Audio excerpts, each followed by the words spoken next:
टीका पता है, टीका ऐसे बिंदी नहीं लगाई जाती। जो हवन की राख होती है उसका टीका ऐसे लगाया जाता है, 1 लाइन, 2 लाइन, 3 लाइन। पूछो क्यों।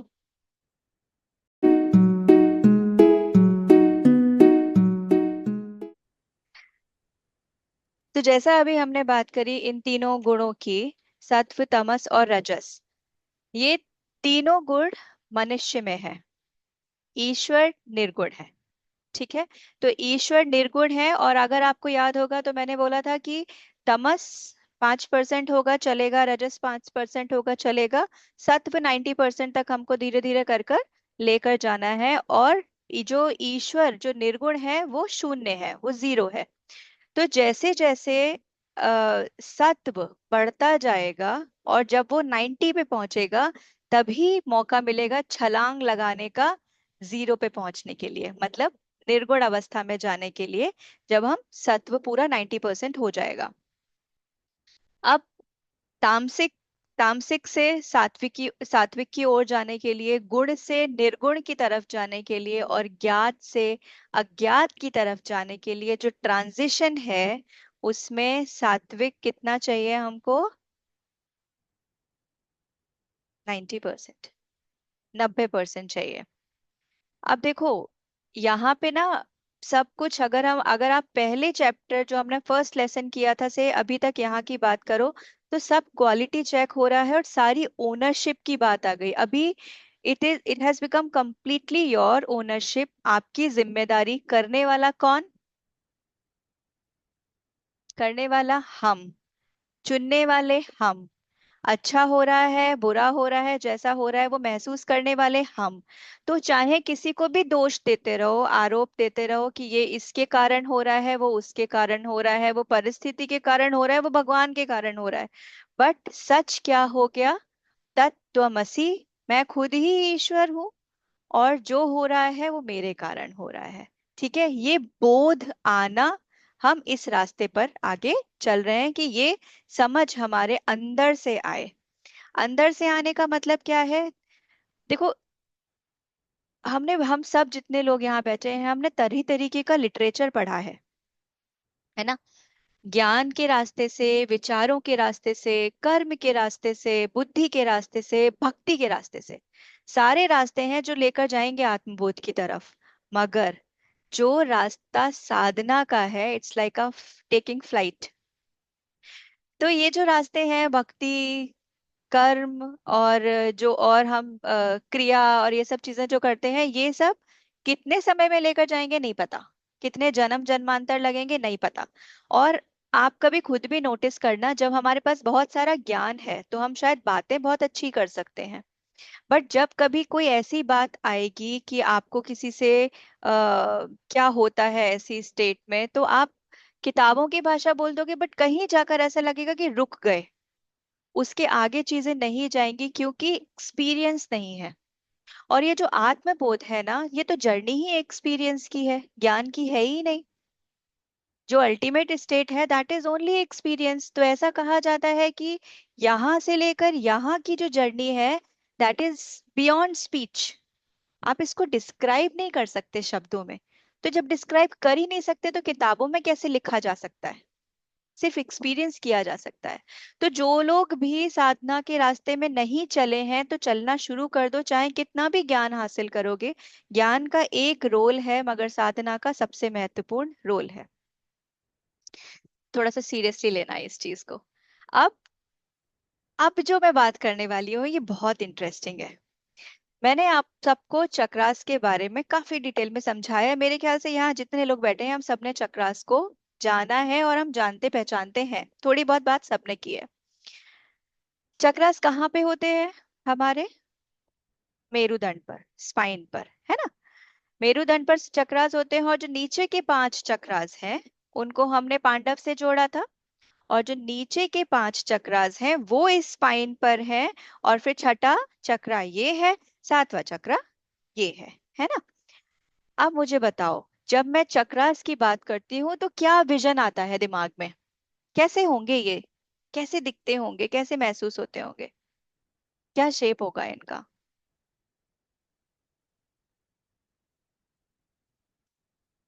राउंड, राउंड, हाँ। राउंड। तो अब मैं आपको राज की बात बताती हूँ, चक्रास का शेप ट्राइंगल होता है। आप याद करो थोड़ा सा, चक्रास के सिंबल याद करो, उन सबके बीच में एक ट्राइंगल बना होता है ना। हाँ हाँ हमने हाँ। कभी बात नहीं करी। अब और एग्जांपल देती हूँ, पंखा देखो। पंखा घूमता है, जब घूमता हुआ पंखा कैसा दिखता है? राउंड। पर जब पंखा रुका हुआ होता है तब कैसा दिखता है? तब उसमें अगर आप उसके ब्लेड्स के साथ उसका शेप देखो तो वो ट्राइंगुलर शेप्स बनते हैं, और वो जब घूमता है साथ में तब वो गोल आकार ले लेता है। तो हमारे स्पाइन में अभी देखो, आपको स्पाइन समझना और चक्रा समझना और आसान हो जाएगा। हमारे स्पाइन में 5 ट्रायंगुलर शेप के चक्रास हैं। छठा और सातवां तो ये है, ठीक है। मगर इनका है क्या, ये विचित्र स्थिति में पड़े हुए हैं। तो कोई लेटा हुआ है, कोई बैठा हुआ है, तो कोई कैसा, मतलब किसी का कैसा शेप है तो किसी का ऐसा शेप है। ए व्हाइट बोर्ड काम करेगा? Then I will try to use this white board. White board दिखाई दे रहा है? हाँ। Is it visible? विजिबल। या okay. This is our spine, है ना। इस पे या चक्रास हमारे ऐसे हैं, कोई ऐसा है, कोई ऐसा है, कोई ऐसा है, कोई ऐसा है, कोई ऐसा है। ठीक है। अब होता क्या है, जब हम ध्यान करते हैं तो ध्यान साधना से ये सारे चक्रास धीरे धीरे करके ऐसे अलाइन होने लगते हैं। ऊर्जा को रास्ता सीधा दिखता है, यहाँ से जाती है, रास्ता सीधा है तो यहाँ से जाती है, यहाँ से रास्ता सीधा है तो यहाँ से जाती है। और चलते चलते जब 5वें चक्र पे पहुंचती है, छठे पे जाकर, आज्ञा चक्र पे जाकर स्थापित हो जाती है। ठीक है। तो ऊर्जा के लिए बड़ा आसान है। और चक्र अलाइनमेंट का मतलब, इसकी पोजीशनिंग एक सी होती जा रही है और सारे कॉर्नर्स ज्वाइन होते जा रहे हैं। ठीक है। ये अभी समझ में आ गया होगा शेप। अंडरस्टूड। यस। अभी keep this vision in your mind. ये जो विजन क्रिएट किया मैंने आपको, कि कैसे एक एक कॉर्नर जोड़ जोड़ कर एनर्जी ऊपर जाएगी, ये विजन अपने दिमाग में रखना। ओके। तो ये है सबसे इम्पोर्टेंट महत्व साधना का, कि वो चक्रास को अलाइन करती है। चक्रा इज ऑल अबाउट एक्सपीरियंस। मैं बातें तो बहुत बता दूंगी इसके बारे में कि ये ऐसा होता है, और पिछले सेशंस में डिस्कस भी किया है। हर चक्रा का एक स्वभाव होता है, एक संस्कार होता है। रूट चक्रा है तो ये चीजें होंगी, आपको डाउन फील होगा, आपको फियरफुल फील होगा। अगर आपकी एनर्जी यहाँ होगी तो वो हमने सब बहुत डिस्क्राइब किया था पहले चैप्टर में। जैसे जैसे आप साधना करते जाओगे ये मार्ग सीधा होता जाएगा, इसीलिए कृष्ण भगवान अर्जुन को बार बार बोल रहे हैं, इनकरेज कर रहे हैं साधना करने के लिए। अब बुद्धि के स्तर पर चाहे कितनी भी कोशिश करो आत्मबोध की तरफ जाने की, मगर बुद्धि आपको कहीं ना कहीं रोक देगी।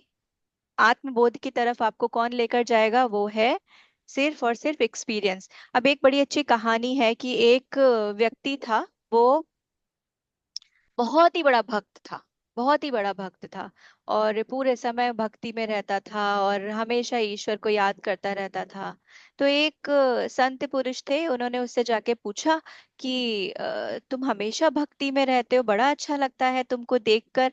अब जरा ये बताओ, कभी ईश्वर से तुम्हारा मिलन हुआ है? ईश्वर को महसूस किया है?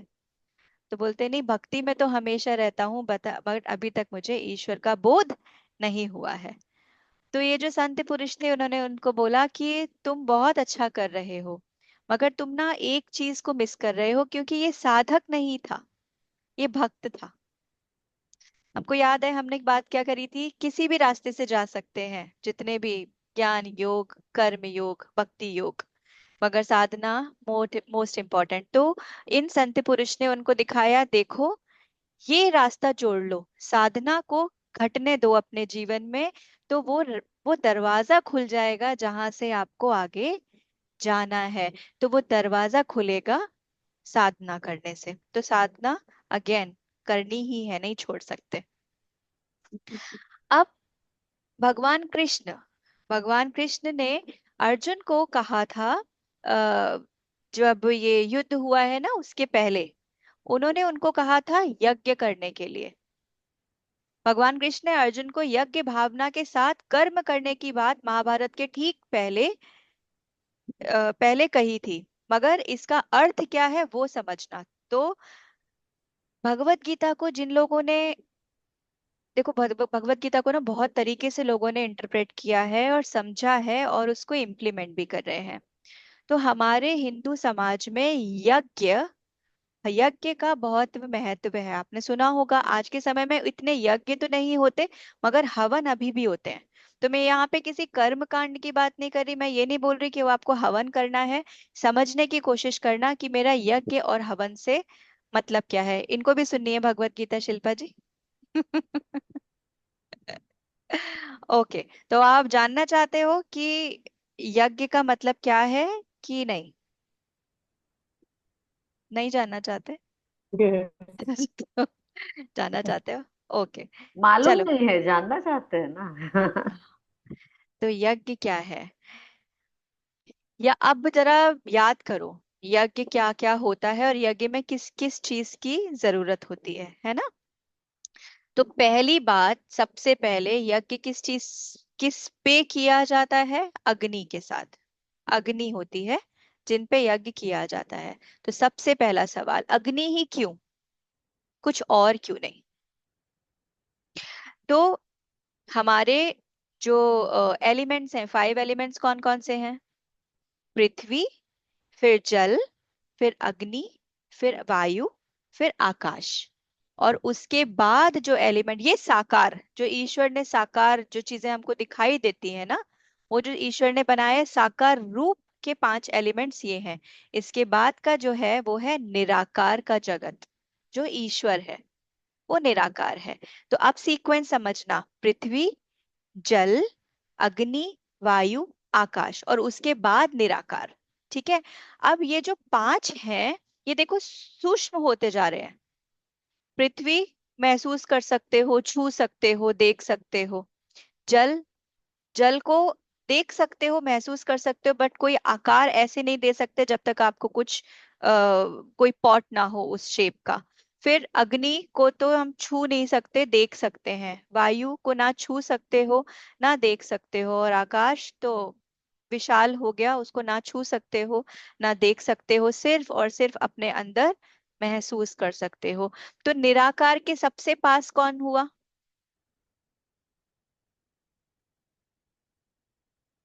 सीक्वेंस के हिसाब से जो सीक्वेंस बताई मैंने आपको, पृथ्वी, जल, अग्नि, वायु, आकाश, फिर निराकार। तो निराकार आकाश। के सबसे पास हुआ आकाश। मगर आकाश पे हवन कर सकते हैं क्या? नहीं। वायु पे हवन कर सकते हैं क्या? नहीं। नहीं। उसके बाद आई अग्नि। तो अग्नि इज द क्लोजेस्ट जिसपे हवन किया जा सकता है, इसलिए अग्नि पे हवन किया जाता है। पहली बात ये किसी को नहीं पता थी, पता थी क्या? नहीं पता थी।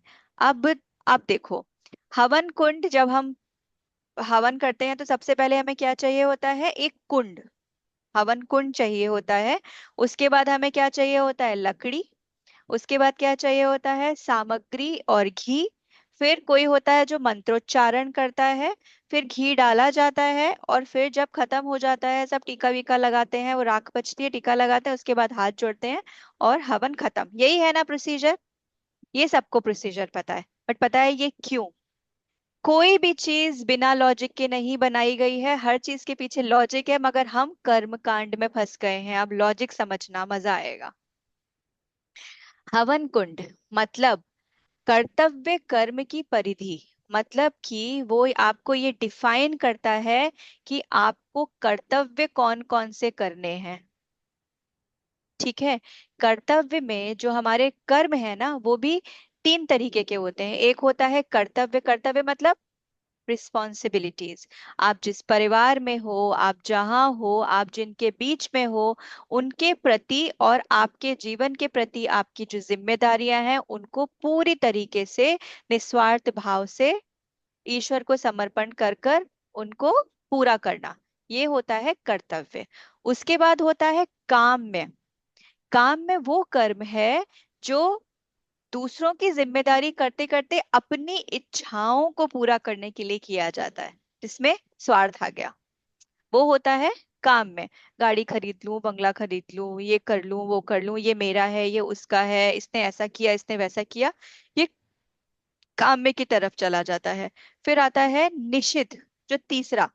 निषिद्ध मतलब जो बिल्कुल ही निषेध है, जो अलाउड ही नहीं है करना। उसमें क्या हो गया? चोरी, झूठ बोलना, चीट करना, बदमाशी करना, किसी का मर्डर कर देना, और अपनी बीवी होते हुए भी गलत लड़की को देखना, और सेम वाइसे वर्सा।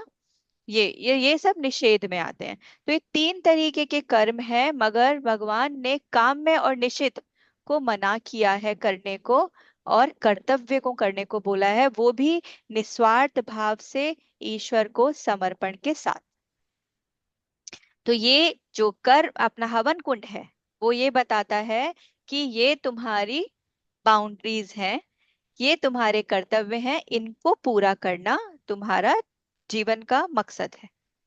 पहली बात। अब आती है अग्नि। अग्नि किसका है प्रतीक? ईश्वर। ठीक है, अग्नि ईश्वर को रिप्रेजेंट करती है। फिर क्योंकि जैसे सब निराकार के सबसे क्लोजेस्ट अग्नि थी, तो इसलिए वो ईश्वर को रिप्रेजेंट करती है। फिर आती है लकड़ी। लकड़ी पंचभूत को, पांच भूत जो हमारे हैं, 5 एलिमेंट्स, उनको रिप्रेजेंट करती है। ठीक है। फिर उसके बाद क्या हम यूज करते हैं हवन में? हवन सामग्री। हवन सामग्री पता है अभी तो क्या होता है? अभी तो हम पंडित जी को पैसे देते हैं, हम कोई मेहनत नहीं करते। पंडित जी सारी हवन सामग्री और सब कुछ ले आते हैं, घी भी वही ले आते हैं, हमको सिर्फ उनको पैसे देने होते हैं और हवन हो जाता है। ठीक है। मगर जो पहले हवन और यज्ञ हुआ करते थे, उसमें क्या होता था? लोग अपने अपने घरों से सामग्री लेकर आते थे, और धन धान्य अपने घर की चीजें जो होती थी वो लेकर आते थे, अनाज लेके आते थे, घी लेके आते थे, जैसे जिसकी जितनी श्रद्धा हो, और उसको एक जगह पे इकट्ठे कर देते थे। ये नहीं होता था कि ये मेरा घी और ये तेरा घी, और ये मेरी सामग्री और ये तेरी सामग्री। ऐसा नहीं होता था। एक ढेर बना होता था, और उस ढेर में सब मिक्स करते जाते थे। ठीक है। अस्तित्व खत्म हो गया, देखो मैं खत्म कर दिया उन्होंने। सब जगह, सब एक जगह पे इकट्ठा हो गया। फिर उसके बाद उसको मिक्स करते थे, और उससे हवन होता था। और उससे यज्ञ तब तक चलता था जब तक कि वो सारी सामग्री जितनी भी आई है, चाहे कितने भी लोग आए हो, जितने लोग भी पार्टिसिपेट कर रहे हो, 1 घंटा, 2 घंटा, 10 घंटा, 2 दिन, 4 दिन, जब तक वो सामग्री नहीं खत्म होती थी, तब तक हवन यज्ञ चलता रहता था। उसके बाद क्या होता है? उसके बाद अच्छा, अब इसका क्या मतलब है बेसिकली? हाँ, उसके बीच में एक और चीज होती है। जब हवन सामग्री हम आहुति देते हैं, तो कोई है जो मंत्रोच्चारण कर रहा होता है, वो कुछ मंत्र बोल रहा होता है। तो यहाँ पे क्या कहना चाह रहे हैं कि मंत्रोच्चारण द्वारा वाणी को भी समर्पण कर दिया। मतलब मैं बोलूंगी भी वही, मैं कहूंगी भी वही, ईश्वर को समर्पित करके। आपने नोटिस किया होगा, कभी कभी किसी को अप्रिशिएट करो कि तुमने ये काम बहुत अच्छा किया, वो क्या बोलता है? ईश्वर कृपा है ना? इसका मतलब उसने जीवन के हर एक तार को ईश्वर से जोड़ दिया है, और वो अपने ऊपर उसने लिया ही नहीं कुछ भी। तो जब अपनी वाणी को भी पूर्ण रूप से समर्पित कर दिया, पंचभूतों को पूर्ण रूप से समर्पित कर दिया लकड़ी के रूप में, और सामग्री क्या है? सामग्री जो इकट्ठी करी, वो वो अपना हर तरीके का टैलेंट, आपके पास जो भी टैलेंट है, आप जो भी कर्म कर सकते हो, उस कर्म में से मैं निकाल दो, इकट्ठा कर दो एक जगह पे, और फिर हम्म। उससे स्वाहा करो।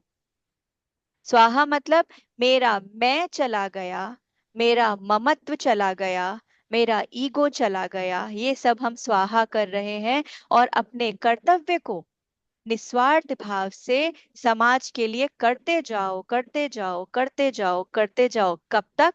जब तक ये पूरा सामग्री खत्म ना हो जाए। और स्वाहा किसका करना है? मेरा, मेरे मैं का, मेरे अहंकार का। सोचो, ये चला गया तो कितनी आसान हो जाएंगी चीजें।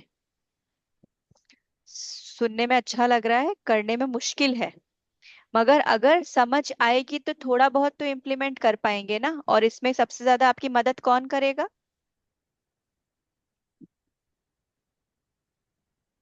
साधना। साधना आपकी मदद करेगी, साधना आपके रास्ते को बहुत आसान बना देगी। किताबें पढ़ के ये सब करना बहुत ऐसा लगता है, मगर जब साधक साधना मार्ग पर जाता है तो अपने आप ही ये सब चीजें सरल होती जाती हैं और उसके जीवन में खुद ब खुद घटने लगती हैं। ठीक है। फिर उसके बाद जब हमारे सारा स्वाहा कर दिया, अपना कर्ता भाव स्वाहा कर दिया, ममत्व स्वाहा कर दिया, ईगो स्वाहा कर दिया, अहंकार स्वाहा कर दिया, उसके बाद जो बचा वो क्या बचा? फिर लकड़ी जल जाती है। मगर जब लकड़ी जल रही होती है उसके पहले जब हम घी डालते हैं ना, तो घी डालते हैं तो क्या होता है? अनम्यूट करके बोल सकते हो। आग बढ़ती है, धुआं आता है, हाँ। धुआं आग बढ़ता है, बढ़ती है। और जैसे ही घी डालते हैं उसे जुप करके हम्म। आग बढ़ती है।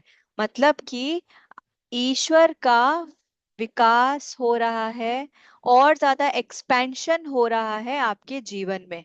उनके ब्लेसिंग्स और ज्यादा बढ़ रहे हैं आपके जीवन में, जैसे जैसे आप अपने कर्म निस्वार्थ भाव से दूसरों की सेवा के लिए अच्छे भाव से किसी बड़े पर्पस से, और सिर्फ स्वार्थ से नहीं, कोई बड़ा गोल होना चाहिए कि यार ये करना है मुझे इस पर्पस से। जब किसी बड़े पर्पस से लगाते जाओगे ना, तो ईश्वर अपने आप ही आपके जीवन में बढ़ता जाएगा, उनका विकास होता जाएगा। ये सिग्निफाई करता है वो घी डाल के जो एकदम आग बढ़ती है। फिर हमारी सब कुछ खत्म हो गया, पूरा स्वाहा कर दिया, हवन हो गया। अब बची लास्ट में राख।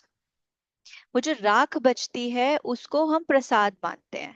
और वो राख कभी ऐसे नहीं होती, राख को हमेशा टीका लगाया जाता है। लगाते हैं ना टीका, कई बार तो गरम गरम टीका लगाने को मिलता है। तो टीका, पता है टीका ऐसे बिंदी नहीं लगाई जाती। जो हवन की राख होती है उसका टीका ऐसे लगाया जाता है, 1 लाइन, 2 लाइन, 3 लाइन। पूछो क्यों? सोचो क्यों? ये 3 लाइन बोलती है कि मेरे तमस को, मेरे रजस को, मेरे सत्व को बैलेंस कर दो। उसके बाद जब खत्म हो जाता है तब ईश्वर को प्रणाम करते हैं। ईश्वर को प्रणाम करने से मतलब ये है कि जब तक मेरा तमस, रजस और सत्व बैलेंस नहीं होगा, तब तक अपने अंदर के मंदिर में ईश्वर की अनुभूति नहीं होगी।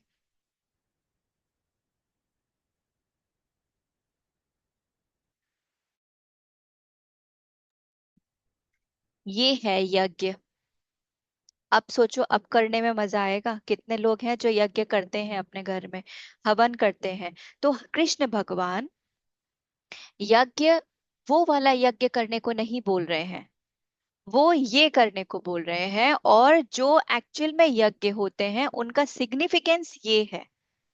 मगर it's sometimes I feel like, अब मुझे भी अभी समझ में आई ये सब चीजें, तो मैं सोच रही थी इट्स सो डिसअपॉइंटिंग कि बचपन से अभी तक सालों साल, सदियों से करते चले आ रहे हैं और ये नहीं पता कि कर क्यों रहे हैं। सिर्फ उसकी खुशबू अच्छी लगती है तो करते जा रहे हैं, है ना? मगर अब करोगे तो अच्छा प्रसाद अच्छा लगेगा। बनता है ना। प्रसाद, हाँ। वो खाने के लिए।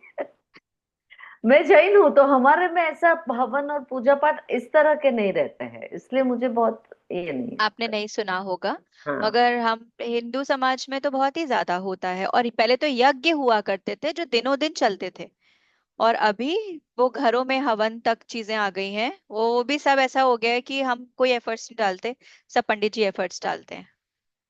तो यहाँ पे हमारी वाणी, वाणी को भी हमने समर्पित कर दिया, अपने पंचभूत को भी समर्पित कर दिया, अपने अहंकार को भी समर्पित कर दिया, और ये समझ लिया कि मेरी कर्तव्य सीमा परिधि क्या है और मुझे किस तरीके का जीवन जीना है। Again I am talking about ownership. हमारे जीवन का कर्ता धर्ता कोई और नहीं है, हम खुद हैं। पर हमें उसी के हिसाब से उसको करते जाओ डिजाइन। समझ आ गई है तो कम से कम अब गलतियां तो नहीं होंगी, है ना? आंख बंद नहीं रहेगी। ओके, एनी सवाल? तो अब से यज्ञ वाला जीवन जीना, जैसे हर दिन यज्ञ कर रहे हो, तो उसके लिए स्वाहा करने की जरूरत नहीं है। स्वाहा करना है, मन में स्वाहा करो। और हमेशा समझो कि ईश्वर आपके स्वयं के ही अंदर है, तत्वमसी। ओके, तो कुछ चर्चा कर सकते हैं क्या? 2 मिनट विशाल जी चर्चा करना चाहते हैं। अपना जी, एक तो मेरे दो चीजें हैं। एक तो जो चक्रा में पेटल्स होते हैं, हाँ है ना, 2 4 8, हाँ हाँ हाँ हाँ। है ना। तो जैसे हमने पंखे का वो दिया था एग्जाम्पल, तो यू आर राइट। तो वो पेटल्स का भी फॉर्मेशन ट्रायंगल में होता है क्या? मतलब वो पेटल्स तो पेटल्स ही होते हैं। पेट वो, अगर आप देखोगे अभी चक्रा का सिंबल देखो तो आपको थोड़ा समझ में आएगा। वो क्या है, अंदर ट्रायंगल है, फिर उसके ऊपर पेटल्स बने हैं। और पेटल्स क्यों बने हैं? पेटल्स बेसिकली बने हैं ये समझाने के लिए। तो जो हमारी बॉडी के अंदर चक्रा है उसमें पत्तियां नहीं बनी है। करेक्ट। ये पेटल्स जो बनी है वो प्रतीक है कि ये 5 पेटल्स मतलब 5 कोई ट्रेट्स हैं इसके, इनके 5 वो संस्कार हैं जो हमने पढ़े हैं कि ये क्या है, कौन कौन सी चीजें हैं जो स्वाहा हो जाएंगी जब आपका ये चक्र अवेकन होगा। तब तो वो उसको सिग्निफाई करते हैं। तो वो ट्रायंगल से रिलेटेड है ही नहीं।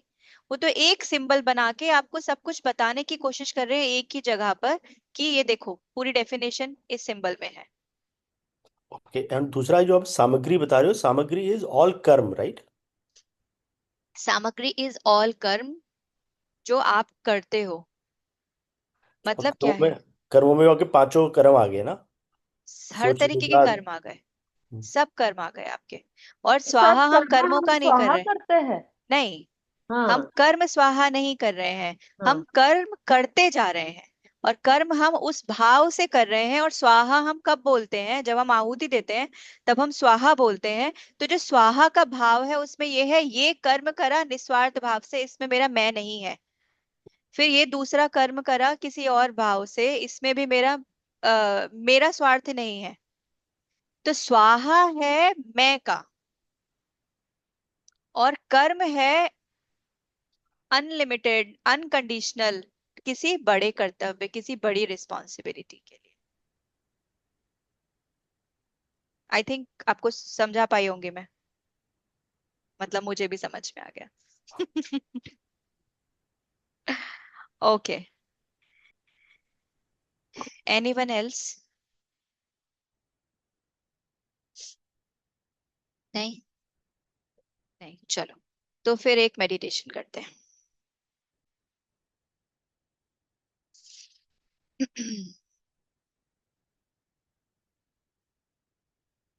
मेरी आवाज एकदम क्लियर है ना?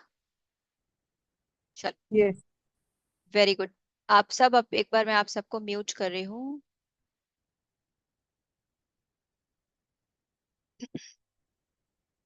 Relax yourself.